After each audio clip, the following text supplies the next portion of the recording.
Hey guys, welcome in. So today's the day before week 1 of turkey hunting for Wisconsin. We're hunting in the southwestern zone in the driftless region of Wisconsin. We're uh, we're hiking right alongside the Mississippi River. We're about I'd say 3/4 of a mile back on public land, and we're looking for turkey sign. And during our 3/4 mile hike, we found some sign that we think is promising for tomorrow when we set up. And so we're gonna get out at wake up around 3 o'clock, drive here around 4, and we're gonna hope that there's turkeys in the area. So tune in. All right, so I found some turkey sign, and this is kind of what helps me pick out a spot. So down here there's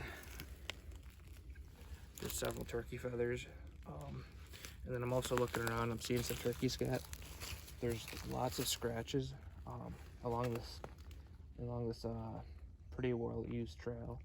And then also when I'm looking for turkeys, I'm also looking at roosting locations that they could have. So any trees that are kind of go up nice and high, and then they have like a horizontal branch for turkeys to land on. And then also, if that tree is like kind of halfway down the hill, a turkey will fly from the top of the hill to that horizontal branch that's on the tree. So, because turkeys are heavy birds, they're pretty lazy, and they like to get high up in a tree without working that hard. So any trees on the side of hills with branches that are horizontal is kind of what I'm looking for.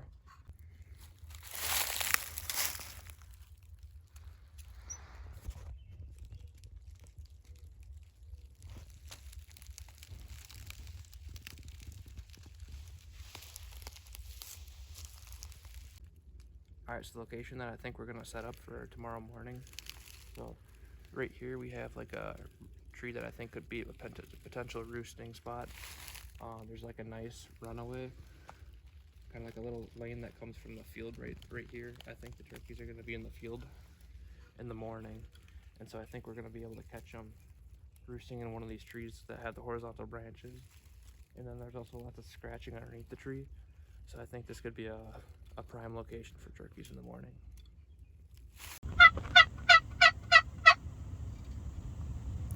This was day 2 of turkey hunting.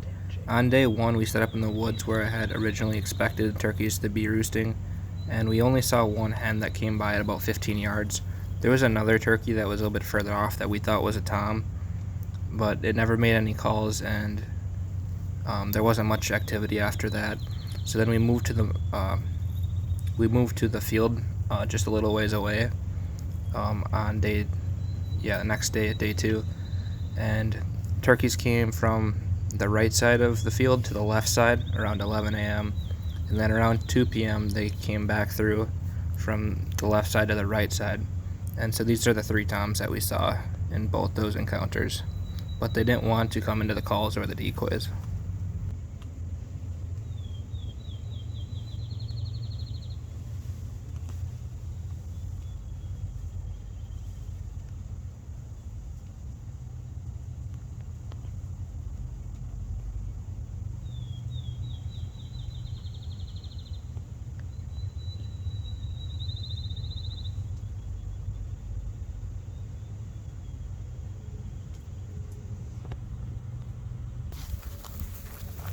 Between the morning sit and the afternoon sit, we walked around a little bit to stretch out our legs.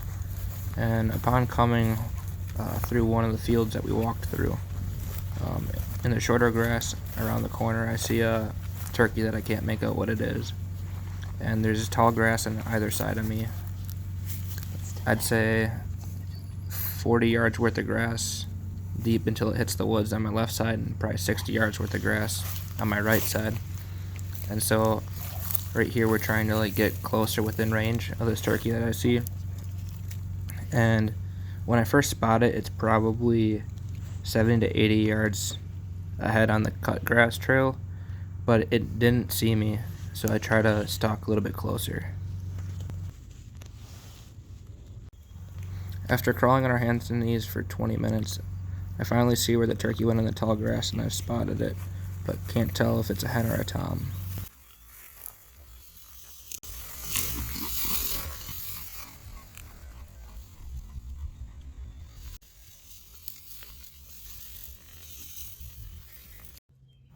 This was the start of day 3.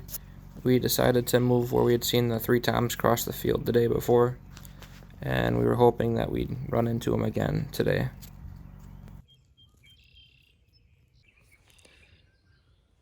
So things happened pretty quick here.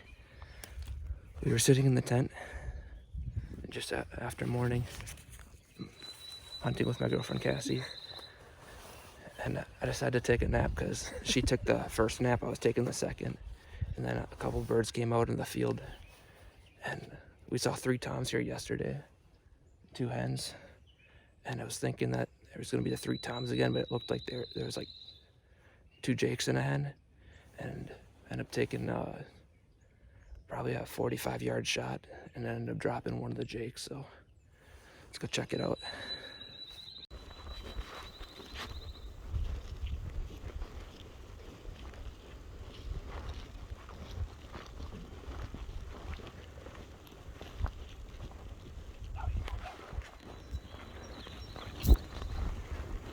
What?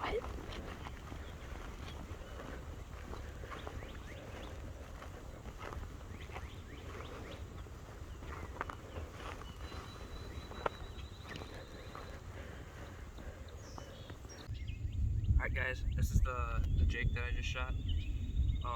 It came in with 2 or at least one other jake, maybe another one. Cassie actually heard these fighting, and then we looked and they were like jumping at each other, kind of like pre-sparring. Right here's the beard,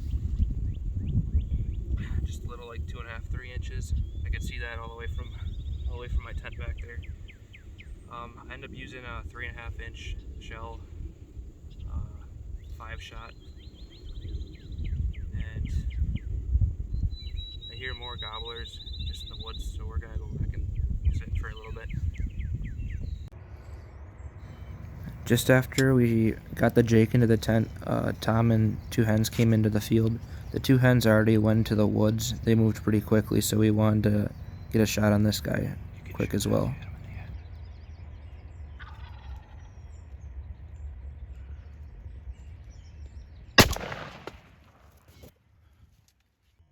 Since I shot the jake from about the same spot earlier in the morning, it was Cassie's turn to take the shot.